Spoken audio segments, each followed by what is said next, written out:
Have you ever heard the phrase searching for a needle in a haystack? We use it when we're talking about looking for something very small, very hard to find against impossible odds, in the midst of so many things that are not the thing we're looking for. Can we find this little needle? It's near impossible. I saw a TV show once where people were trying to find a needle in a haystack. They built a haystack 3 stories high, about 10 meters wide. And in it, they put a farming needle. Now, this needle was about 5 foot long and it was pushed deep into the haystack. 2 people walked around with the challenge, find the needle in this massive haystack. And with a 5-foot needle, you'd think it wouldn't be too hard. But for 25 minutes, for half an hour, they walked around, prodded, poking, and couldn't find this giant needle hidden in this even bigger haystack. So they gave them a metal detector. And with the metal detector, they walked around the haystack, scanning it. And eventually they heard the beep, beep, beep that told them a needle was there. After 15 minutes, they managed to pull the needle from the haystack and they went off to celebrate. Finding a needle in a haystack reminds me of 2 stories in the Bible. Both are found in Matthew 13 and from verses 44 to 46. The kingdom of heaven is like a treasure that a man discovered hidden in a field. In his excitement, he hid it again and sold everything he owned to get enough money to buy the field. Again, the kingdom of heaven is like a merchant on the lookout for choice pearls.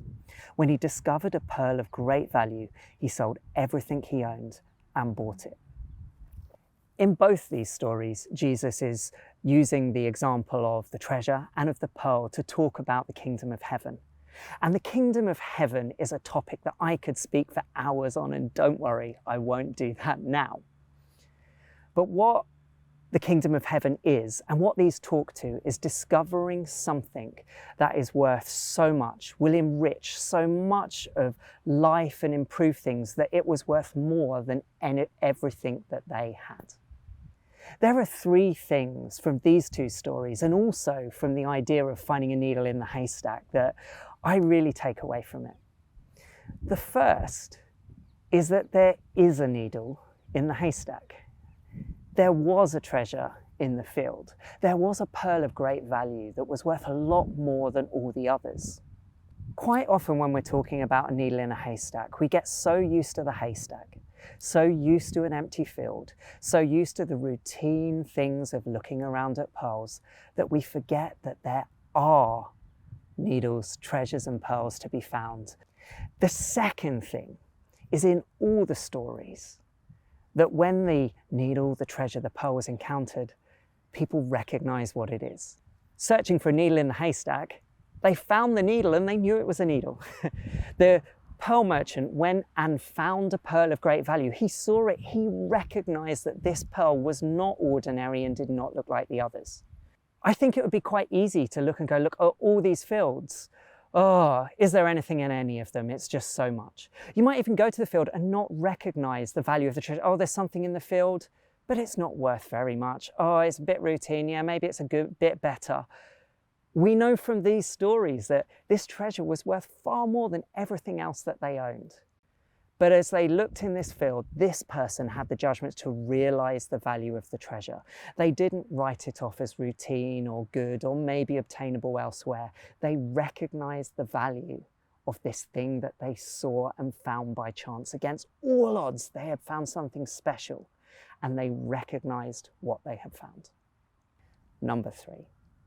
When they recognized this item of great value, they found the thing that they were looking for. They did what they took to get it. Getting the treasure involved some work. He had to go and sell things to buy the field to get the treasure that was worth more than everything that he gave up to get it. For the pearl, it's the same thing. He did everything he needed to go and get that pearl. Searching for a needle in a haystack, they kept searching till they get there. And there is a tenacity, there is a cost in that first stage after recognizing something to make it part of your world or your life. But in these stories, they do what it takes to get it. In my life, as well as the kingdom of heaven. I often see this also reflected in some people. There are some people that are just so amazing in my life and move me forward. They're such a blessing, they always care, they always love. Many of the things that I would say reflect the kingdom of heaven anyway.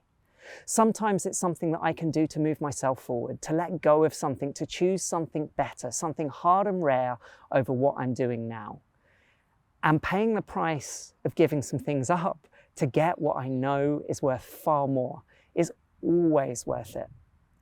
There is a challenge to all of us. If we do go and find this treasure in a field and we realize that its value, are we prepared to do what it takes to get it? Let me encourage you today that in all three stories, that if you're staring at a haystack, there is a needle. If you're looking at the fields in this story, there is a treasure.